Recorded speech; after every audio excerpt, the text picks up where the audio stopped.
Hey guys, welcome to another episode of UK Here We Grow. In today's episode we're going to have a little allotment tour of the new plots. Now, before we go anywhere, don't expect major things because we're not there quite yet, but we are getting there.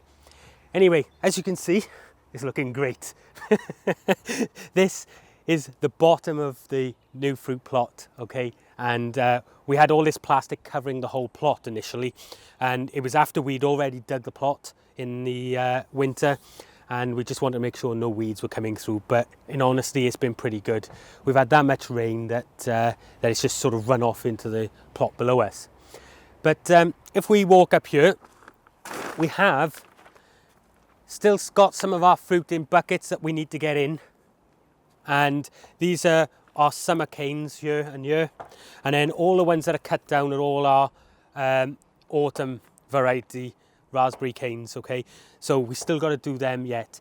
But before that, we're in the process. We stripped out one of the 3-tier strawberry beds today, Brian and myself, and Brian's on the camera at the moment, so save me doing it and we can walk about.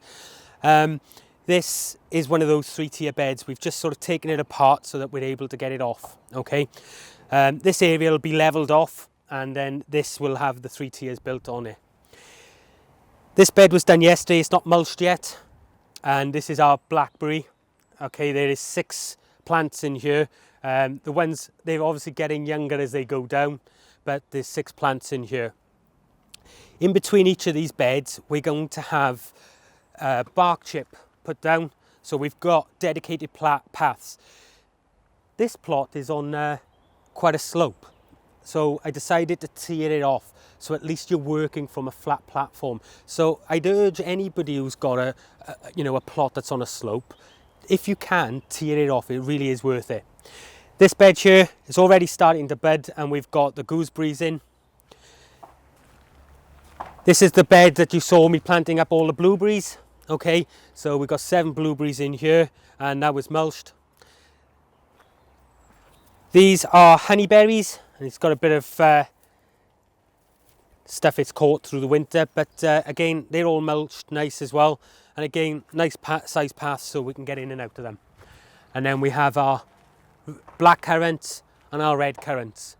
At the top here, these were some pallets that we knocked together as compost bins, just so we could chuck the manure in. We have, as you can see, they've fallen apart because we only held it with a single screw in each one just to hold it in place.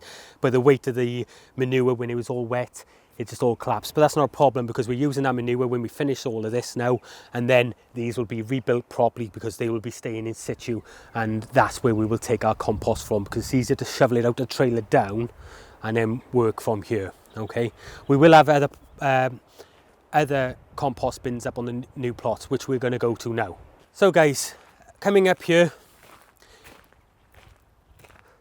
we've got 2 other half plots here, and they've both been totally dug and they're covered over with terrain at the moment, and that's what all this mess is.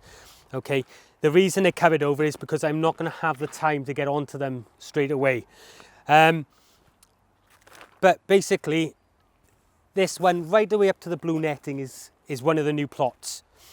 The plot next to it is one of another gentleman's called Keith's, and he may be giving it up at the end of this year, so we may well take over this plot as well. Okay, we've laid a path here, as you can see, and just to make it a bit easier to get up and down. As you can see, this terrain has been blown over by the wind. It's been atrocious rain and wind up here, but even though it's all compacted at the moment, you can see there's no weeds in it. So all we've got to do is break it up, let it dry off with the wind, and then break it up then with a rotavator. And that should be really good for sowing in. So we've got quite a bit of land there.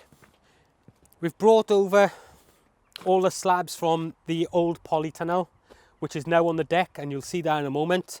And it doesn't look a lot, to be honest with you. And some other bits and bobs. We've got a couple of roses and things here, okay?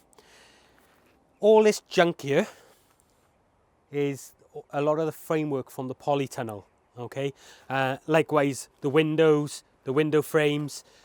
It all looks messy at the moment, but when it's all together, it will really look proper. As you can see, we got broken into last night, so someone decided to break in. They didn't take anything, but they broke in.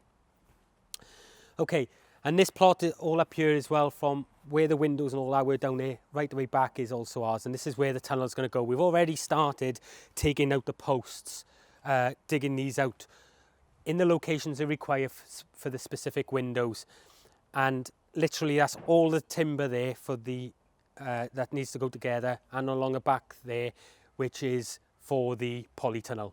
Wurzel's been brought over. He's a little bit worse for wear because he's had a bit of a nose cold, so we've got to fix that. And you've seen some of our other videos. I'll put a link actually. I'll put a link just up by here of us repairing his face before, but we'll do it again now, ready for the summer. What's going to happen up here, guys? Behind you, this telegraph pole is actually going to be coming out, and they're going to just literally put a high-ab on it, and they're just going to lift it out. They've already buried the cable in the road, so once they do the switch over, they can come in and take all the hardware out. And then this area behind here is going to be where our new pond is going to go, and this will all be put by for wildlife and things like that, right around the back of the polytunnel. It's shielded a little bit by the tree, which is good, and we'll have some other sorts of stuff out here, maybe another hibernaculum, and again I'll put a video up here for the hibernaculum. So that's really it on the new plots. Now Brian came with me to the old plots today. We totally massacred it. We were breaking up beds and stuff to try and bring timber over so that we can build stuff over here. So the likelihood of me growing lots up there this year is going to probably be non-existent. I'm going to probably grow the big things up there, like the pumpkins, the courgettes, the squashes, the marrows and things like that. And then all of my other stuff will be down here on the bottom plot there, and maybe on the bottom of this plot. We've also got the shed build coming up as well, but what's really important, after this weekend now with the edible garden show and everything else, that polytunnel needs to get up so that we can get growing, because it's now the middle of March and I've still not got a seed in. But it's not too late to catch up, so that's fine. We are in Wales, it is cold, and it's raining all the time, so we do need to get the polytunnel sorted, but we'll get that done ASAP. Anyway guys, that's it from this episode, and I will see you in the next one.